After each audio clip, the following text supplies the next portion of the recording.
네, 여러분 안녕하십니까? 오늘은 오시캠프 오창일의 광고 교실에서 진행하는 광고 크리에이티브 분석 시리즈 6번째 강의가 되겠습니다. 지난번에는 그 광고 크리에이티브 분석의 그 중요한 테마, 어떤 배경이 되는 문화에 대한 이야기, 그리고 그 문화 속에서 살아가는 주인공, 즉 현대사회의 영웅에 대한 이야기, 과거 신화시대의 영웅이 현대 대중 사이에 어떻게 생활 속의 주인공으로서 살아가는 모습들을 보여주느냐, 그렇죠? 그런 이야기를 중심으로 이야기했습니다. 오늘은 광고 크리에이티브의 그 영상이 어떤 의미를 가지고 있느냐에 대해서 풀어보겠습니다.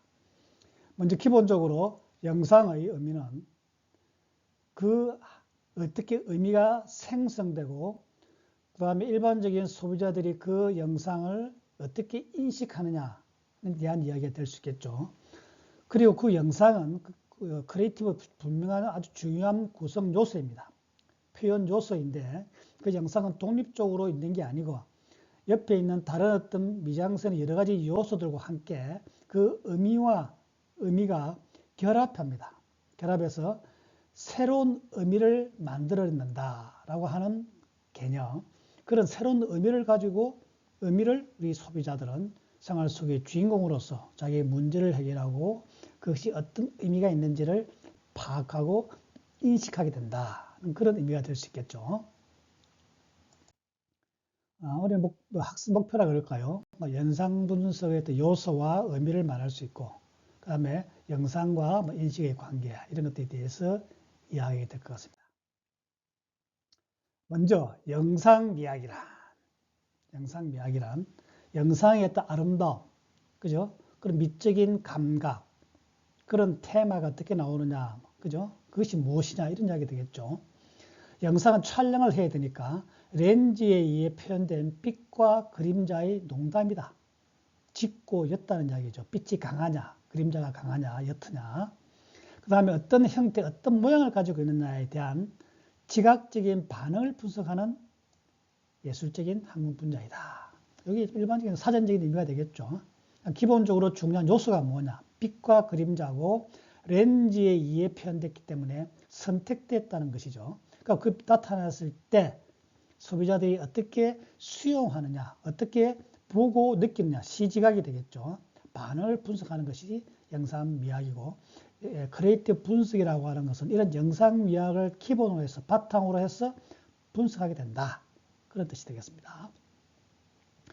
예술은 생활 속에서 보고 느낀 것을 재미있고 아름다운 자신만의 언어로 바꾸어주는 아주 지적인 과정이다.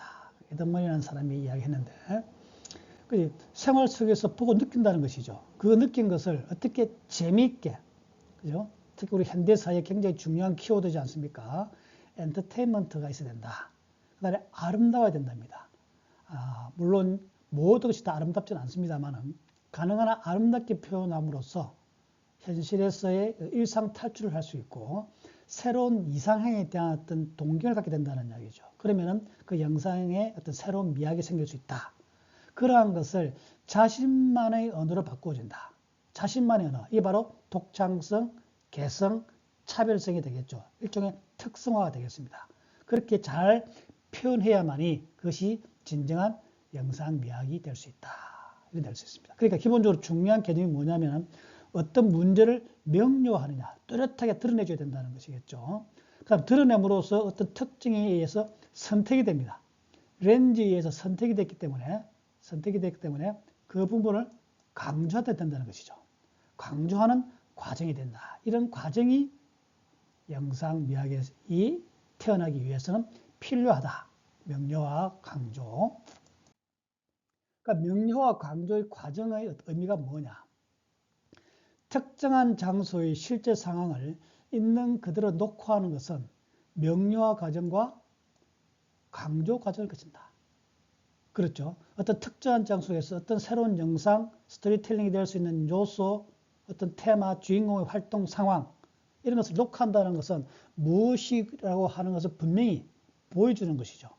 그 다음에 빛과 그림자에 의해서 강조하게 되는 것이죠. 강약이 있다는 것이죠. 그 영상 속에도 리듬이 있다는 것이죠. 그러니까 우리가 흔히 예술에서 얘기할 때 내용과 형식의 선정과 마찬가지다. 어떤 테마, 어떤 주제를 나타내느냐, 그죠? 어떻게 인상적으로 그려내느냐, 리얼하게 그려내느냐, 아니면 판타지로 보여주느냐 되겠죠. 그러니까 영상 미학이 되기 위해서는 이런 명료화와 강조를 가져가진다. 즉, 이제 명료와 강조가 뭐냐면은 효과적으로 명료하고 강조하기 위해서는 시청자의 시지각적 특성을 이해해야 된다. 그렇죠? 촬영자, 전달자, 그죠? 송신자가 명료하고 강조했는데 그것이 수용자, 시청자, 소비자가 어떻게 받아들이는가를 가정을, 그런 특성을 이해해야만이 영상 미학이 제대로 전달될 수 있다. 더군다나 현대 사회에서는 소비자들이 수동적이지 않습니다. 우리가 고객의 종류에서 많은, 그죠? 크리에이터가 있다는 것이죠. 자기가 프로듀싱 한다는 것이죠. 단순한 소비자라 머물지 않고 개입해서 자기의 취향에 맞도록 갖고 간다고 이야기했습니다. 그런 수용자의 특징, 즉 능동적인 수용자이기 때문에 그들이 어떻게 시지각적으로 그런 메시지를 명료화되고 강조된 영상을 받아들이냐 하는 것이 굉장히 중요하다. 그죠? 네, 능동적인 수용적 관점에서 영상을 만들어야 된다. 그런 의미가 될 수 있겠죠. 그 다음에 영상의 숨은 의미와 이데올로기를 파악하는 전략적 관점, 즉 컨셉트와 메시지 되겠죠. 일반적인 영상에서는 그런 전략적 관점이 필요하게 한다는 그런 개념은 결국 광고에서는 컨셉트와 메시지가 무엇이냐라고 우리가 변환할 수 있겠죠. 아무튼 영상이라고 하는 단순히 겉만 보기에 아름답게 표현되는 것이 아니라고 이야기했습니다. 그러니까 그 속에 숨어있는 배경의미, 특히 광고에서는 어떤 컨셉트와 메시지고 그것이 어떤 생활 속의 문제를 해결해주는, 또 자기의 숨어있는 욕망을 해결해주는 어떤 가치가 있는가, 그 숨어있는 가치가 뭔가를 분석해야 될 만해 송신자가 보낸 명료화 과정, 강조 과정에서 만들어져 있는 그 의미가 소비자한테 전달될 수 있다. 그래야니 광고 커뮤니케이션, 즉 선호도가 올라가고 상품을 구매하는 행동으로 바꿀 수 있다. 이렇게 우리가 해석할 수 있을 것 같습니다. 즉 광고 영상은 아트와 카피의 상호작용 효과이다. 독립되어 있지 않다 했습니다. 영상은 그 영상의 의미와 또 다른 영상의 의미가 서로 끊임없이 상호작용한답니다. 그래서 설득 효과가 나타나고 시각적 인지를 위해서 시리즈까지 감도된다. 즉 광고는 일회 노출로 의미가 전달되지 않죠. 그래서 일반적인 영상이 그렇다면 광고 영상은 반복 노출을 했을 때 재미있고 어떻게 아름답게 표현할 수 있느냐, 어떻게 이미지를 누적시킬 수 있는 시리즈 가능성이 있느냐라고 하는 것도 따져봐야 된다. 일반적인 영상과 광고 영상의 어떤 차별점이라 할 수 있겠습니다. 그 다음에 능동적인 소비자, 능동적인 수용자가 시지각적인 감을 가지고 자기 스스로 해석한다고 그랬습니다. 그 의미가 무엇일지를 따져본다고 그랬죠. 그 시지각 기능에 그 따져볼 때 세 가지 특징이 있다는 말씀이죠. 즉 안정화 경향입니다. 즉 명료화 과정을 거쳐서 인지적인 조화 제약입니다. 그러니까 그 의미가 이 상황에서 이 영상이 처하고 있는 문맥, 전달하려고 하는 내포 의미가 무엇인지에 대해서 명확하게 알아야 되겠죠. 그 의미를 확정해야 된다는 것이죠. 그래야만이 그 영상이 안정화될 수 있다는 것이죠. 즉 수용자가 시지각적을 동원해서 수용할 때 편안하게 된다는 얘기죠. 확정적이라는 얘기죠. 그래서 제가 볼 때는 이 안정화의 개념은 앵커 효과가 아닌가 이렇게 제가 해석해 보았습니다. 앵커라고 하는 것은 바다에 배가 있을 때 물결에서 흘러가는 게 아니고 떠밀려가는 게 아니고 닻을 내림으로써 한 곳에 일정에 정박해 있는 것이죠. 그러니까 의미가 확정된다는 것이죠. 그런 의미에서 안정화 경향은 광고의 앵커 효과가 연결되지 않겠느냐. 제가 이렇게 풀어봤습니다. 그 다음에 시지각이라고 하는 모든 것을 다 지각할 수가 없죠. 그러니까 선택적으로 지각할 수밖에 없다. 그죠? 불가피하겠죠. 그 다음에 그 영상의 의미는 콘텍스트의 영향을 받는다. 그게 어떤 맥락 속에서, 어떤 상황 속에서, 그죠? 어떤 컨텍스트 속에서 이루어지고 있고, 그러면 그것이 상호작용해서 새로운 의미가 만들어질 수도 있겠죠. 확정적이지 않다는 이야기죠. 그러니까 그 컨텍스트, 어떤 상황에 따라서 의미가 확정되기 때문에 컨텍스트에 대한 영향을 받을 수밖에 없다. 자, 그러면 결국 컨텍스트는 우리가 앞 시간에서 쭉 이야기하고 계속 강조하고 광고 크리에이티브 분석에서 중요한 배경이 된다고 이야기했습니다. 그 컨텍스트는 결국 문화일 것이다. 그래서 왜를 자꾸 물어봐야 된다라고 하는 것을 강조드렸습니다. 그렇다면 컨텍스트가 굉장히 중요한데 시지각에서 컨텍스트하고 선택적으로 지각하고 안정화하기 위해서는 컨텍스트는 문화이고 그 컨텍스트 영향을 받는데 그거는 결국 문화와 같은 개념이 아니냐. 그래서 우리가 지난번에 배웠던 문화에 대해서 다시 한번 잠깐 언급해 보겠습니다. 문화는 집단, 공동체, 사회가 공유하는 실체이다. 그래서 시각, 청각, 문자, 데이터를 통해 표현된다. 그렇죠? 개인이나 집단이 이를 이해하는 과정이나 실체이다. 그래서 문화는 사회나 집단 사이에 상호작용한다. 그리고 영상, 그 자체 영상 인접해 있는 다른 표현, 그 영상 요소와 함께 그래서 영향을 미친다 되겠죠. 상호작용한다고 그랬습니다. 그러면서 새로운 의미를 생산한다고 이야기했습니다. 그 다음에 그것을 커뮤니케이션이기 때문에 교환하는 것이죠. 문화라고 하는 것은. 그러니까 끊임없는 소통, 진화, 동태적이라고 이야기했습니다. 살아 움직인다는 이야기였죠. 이를 재현하고 상호 교감하고 공유하며 의미를 부여한다. 이때 서로 다른 다양한 해석과 의미가 생성된다. 왜? 능동적인 수용자이기 때문에 자기 역사적인 배경, 생태적인 배경, 문화적인 배경, 어떤 여러 가지 이기심, 그죠? 경제적인 측면에 따라서 그 의미와 해석이 달라진다는 것이죠. 영상 문화는 사회의 다양한 활동을 의미하는 총체적인 삶의 방식이다. 그런 모든 개개인의 삶이 다 모여서 하나의 트렌드, 패턴이 이루어진다. 영상 문화라고 하는 것은.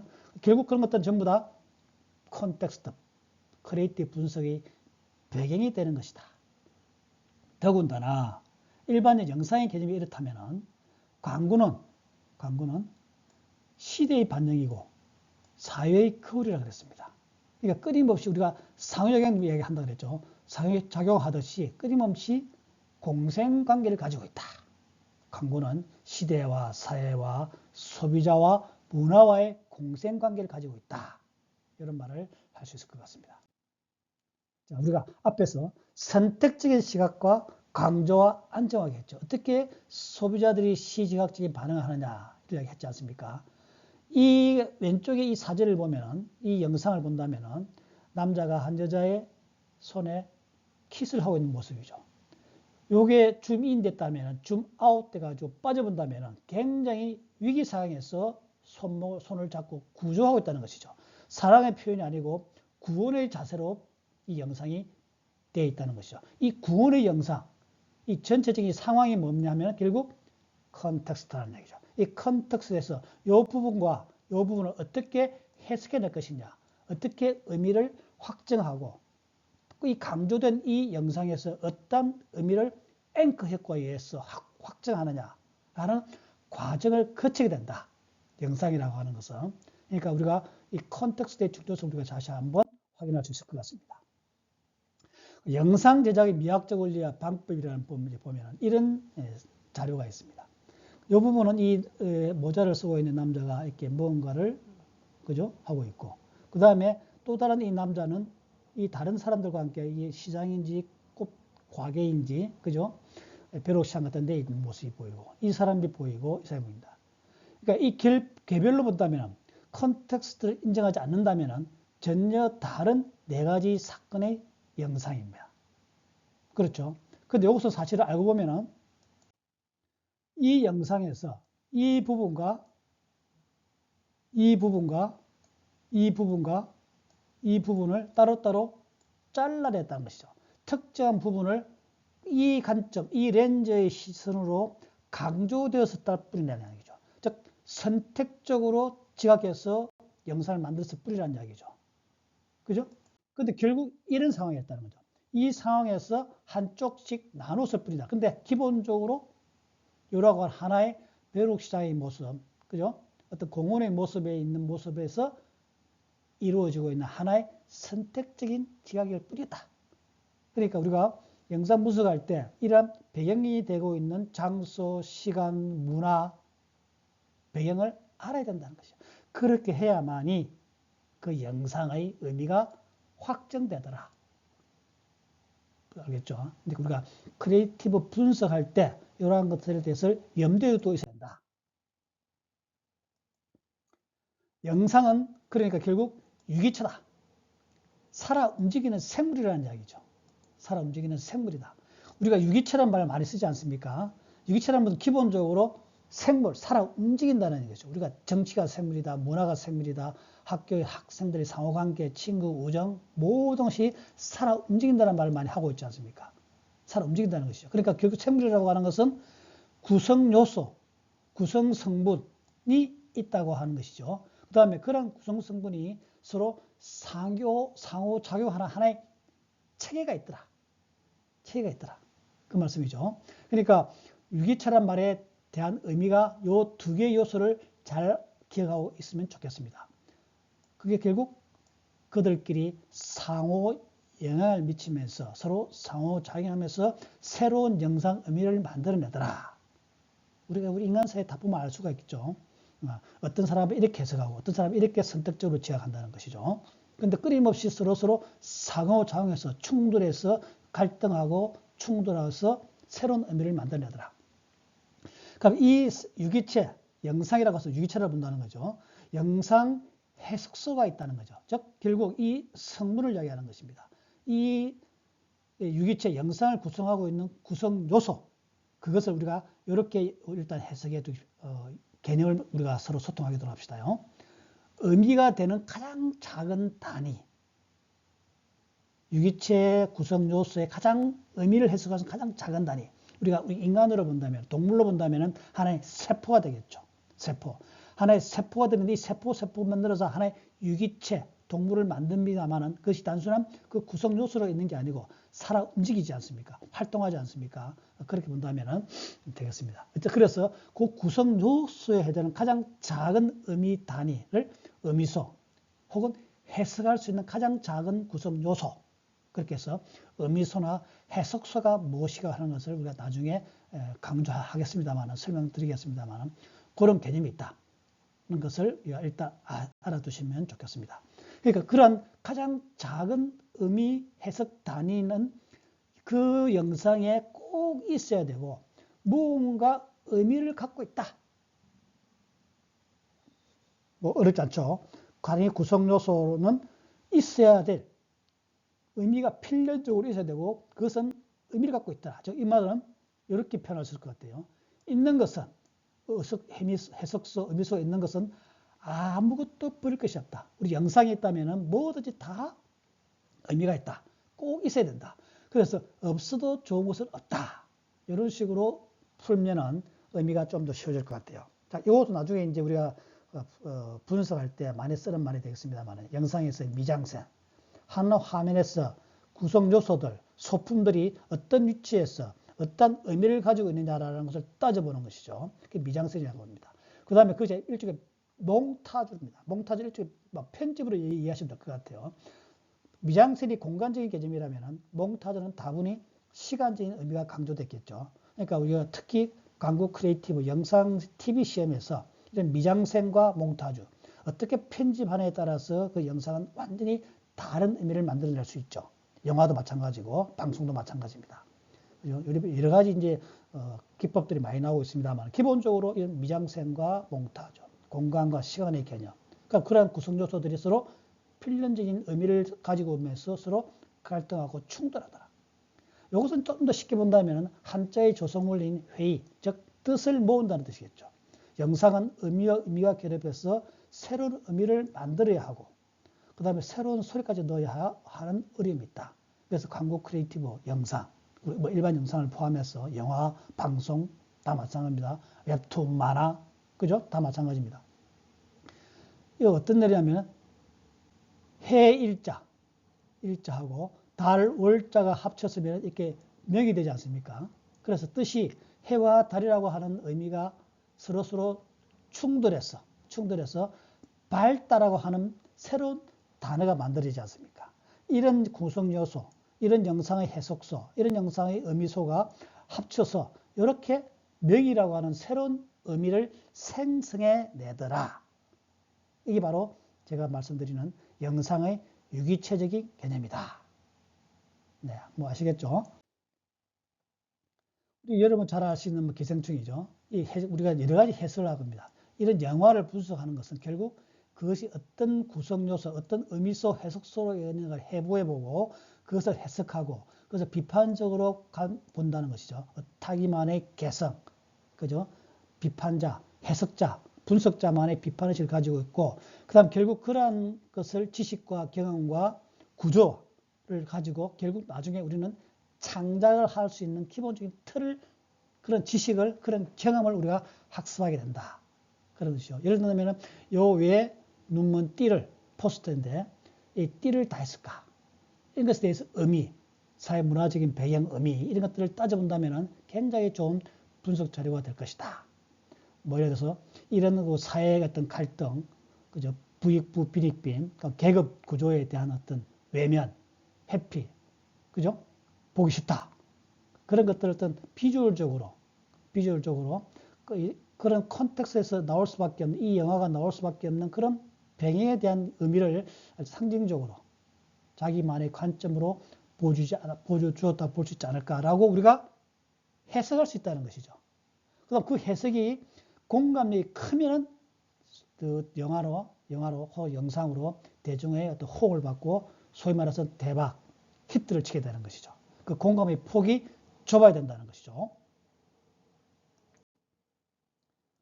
이것도 뭐 기생충에 나오는 겁니다만은 이게 계단, 그죠? 이런 끊임없이 이어지는 이 계단은 결국 신분 상승 욕구의 의미가 만들어진다는 것이죠. 이러한 영상 속에서 어떤 자기만의 관점, 이 영상을, 그죠? 이 영상을 수용하는 수용자가 갖고 있는 배경, 문화적인 배경, 그죠? 역사적인 관점, 사회학적인 상상력은 다 다르지 않습니까? 개인의 꿈이 다 다르지 않습니까? 거기에 따라서 이 영상을 해석하게 된다.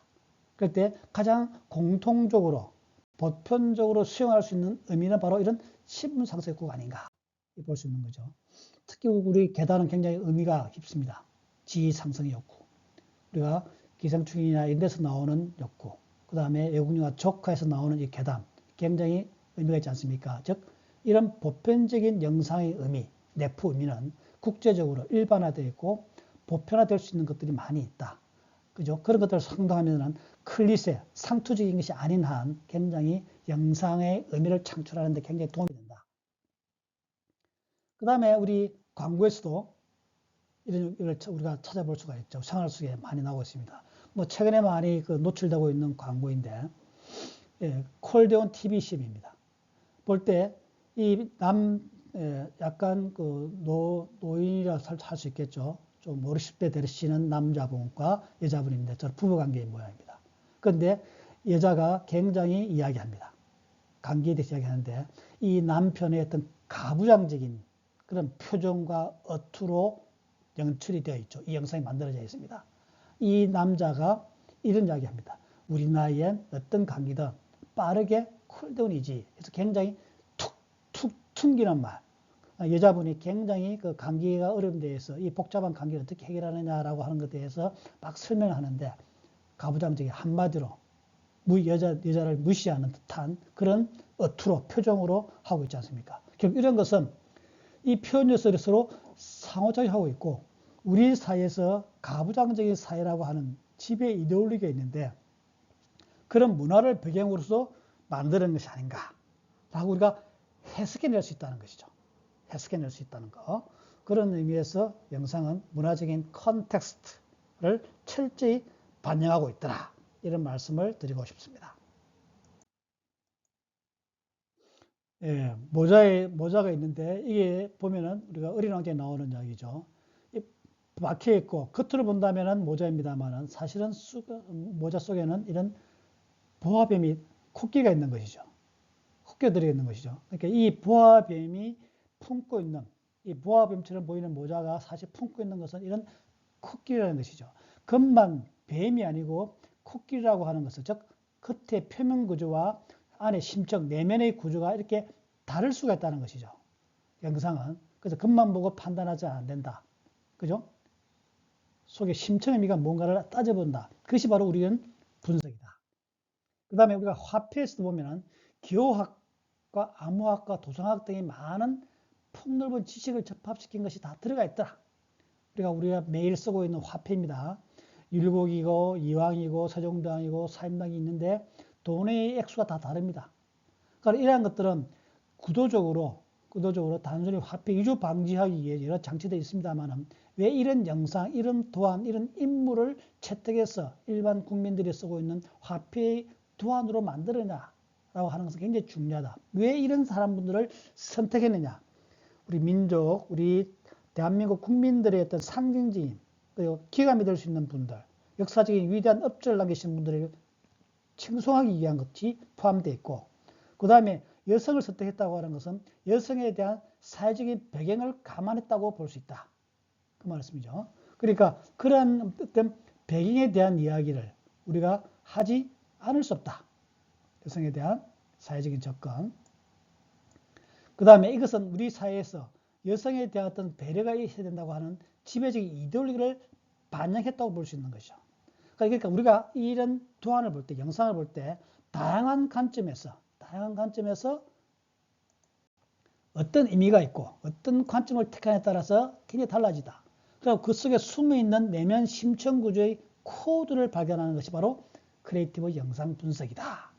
이렇게 우리가 해석하면 될 것입니다.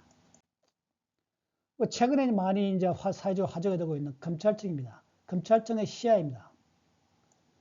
엠블렘이 되어 있겠죠. 우리 자동차 같으면 엠블렘, 문안, 상징적인 심볼 마크 이런 걸 분석할 때도 우리가 굉장히 속에 숨어있는 어떤 영상이 서로 갈등하고 충돌하고 있으면서 합쳐서 어떻게 새로운 의미를 만들어내는가 하는 것이 우리 생활 속에서 우리 최근 뉴스 가치가 있기 때문에 한번 가져와 봤습니다. 오른쪽 보시면 검찰은 이게 컬러가 다 다릅니다. 그러니까 왜 위에는 이게 곡선으로 되어 있느냐. 그죠? 이런 것이 다 의미가 있다는 것이죠. 즉, 볼까요? 상단의 곡선은 천칭저울입니다. 이것은 천칭저울이라는 것이죠. 물체의 고유한 양, 질량을 재는 저울이죠. 저울의 모습을 앞에 있는 것을 잘라서 봤을 때 보였습니다. 받침 부분입니다. 중앙의 직선은 이 칼이라는 이야기죠. 형사가 되어 있고, 딱 좌우 대칭입니다. 균형 있고 공평한 사고와 냉철한 판단을 표현한다. 그 다음에 보면은 대나무에 보시면 대나무를 이미지화한 것입니다. 대나무라고 해서는 정절, 올고점, 그죠? 정의, 이런 것을 나타낸다 볼 수 있겠죠. 그럼 직선입니다. 직선은 병렬로 배치했습니다. 검찰의 중립성과 독립을 나타내는 이미지이다. 그 다음에 청석입니다. 청석은 합리성과 이성, 칼의 형상하는 정의가 그 좌우에 각각 진실과 인권이 있다는 거예요. 진실과 인권이 있고, 그 다음에 공정과 청렴이 있다는 것이죠. 그러니까 검찰이 갖고 있는 이러한 엠블렘, 시야의 어떤 상징성, 영상의 어떤 의미 분석, 이게 굉장히 중요하다. 이러한 것이 바로 내부 구성원들에게 하나의 지표가 될 수 있고, 대외적으로 국민한테 전달할 수 있는 강력한 의미, 의지, 정신, 철학, 가치, 이런 것을 전달한다고 볼 수 있겠죠. 그 다음에 이제 우리가 분석에서는 아까 우리가 보아뱀하고 코끼리 이야기했지 않습니까? 그죠? 그것처럼 숨은 설득자가 있더라. 즉, 배경과 인물이 있다는 것이야. 이 배경은 바로 컨텍스트에 해당되는 문화가 될 수 있겠고, 인물은 우리가 생활 속에 능동적인 수용자가 될 수 있겠죠. 그러니까 이 숨을 또 하나의 컨텍스트 이해가 필요하다. 여기 보이지 않겠습니다만은 자세히 보면은 요 전묘로 되어 있는 이 케네디의 초상인데 여기에 마릴린 monroe가 들어가 있다는 것이죠. 굉장히 정치적이고 어떤 스캔들적인 그런 여러 가지 의미를 담고 있는 정치적인 어떤 도상이라고도 볼 수 있겠죠. 그렇게 해석할 수 있다는 것이죠. 그런 해석이 가능하기 위해서는 뭐로 컨텍스트에 대한 이해가 필요하다. 즉 케네디와 마릴린 monroe의 여러 가지 정치적인 그 스캔들이 있었지 않습니까? 그런 배경을 알아야만이 이 그림, 이 영상을 우리가 이해할 수 있다. 즉 이런 것입니다. 반대로 마린 몰리 초상인데 이 초상의 점, 이 많은 점들이 있지 않습니까? 점묘로 되어 있는데 이 점에게 이 작은 상들이 바로 케네디 얼굴입니다. 케네디 얼굴의 점묘에서는 마린 몰로가 있고 마린 몰리 초상에는 하나의 케네디 초상이 되어 있다. 즉 심층 구조와 표면 구조가 이중 초상의 이미지다. 뭐 명화만 그런 게 아니고 우리 유명 브랜드 로고에도 숨겨진 의미가 있습니다. 베스킨 라빈스는 31가지 메뉴가 있는 거죠. 아마존에서 ASZ까지 모든 제품이 다 인터넷에서 상거래할 수 있다. 그래서 ASZ까지. 포뮬러 1이죠. 자동차 경주대회인데 F1에서 F가 1입니다. 그래서 F라는 말과 1, F1, 포뮬러 1이라고 하고 속담을 준 거죠. 제일기업 같은 경우에는 넘버 1, 1이 여기에 I와 L 사이에 1이 표시되어 있죠. 1이 표시되어 있고. 질레트는 맥도날드입니다. 그러니까 여기도 맥도날드처럼 되어 있는 거죠. 이런 것들이 다 숨어 있다는 것이죠. 이런 숨어 있는 것들을 알아야만이 정확한 분석, 크리에이티브 분석이 가능하다. 이게 되겠습니다. 자, 오늘 광고 영상에 관한 기본적인 이야기 했는데 선택 렌즈에 의해서 명료하고 강조하는 과정이다. 그 다음에 숨은 선택자, 소비자들은 안정화하고 의미를 확정한다는 거죠. 선택적이지 하고 콘텍스트를 알아야만이 정확한 영상의 분석이 된다. 이런 말씀을 드렸습니다. 이렇게 해서 숨은 의미, 광고비평 이런 것들도 또 한번 반복하시게 해보시고 다른 관련된 자료들도 해서 여러분들이 추가 학습을 했으면 좋겠습니다. 제가 항상 강조하는 말씀입니다만 항상 사회학적 상상력을 가지고 크리에이티브한 생활을 가지시기를 바랍니다. 오늘 긴 시간 경청해 주셔서 고맙습니다. 다음 시간 뵙겠습니다. 감사합니다.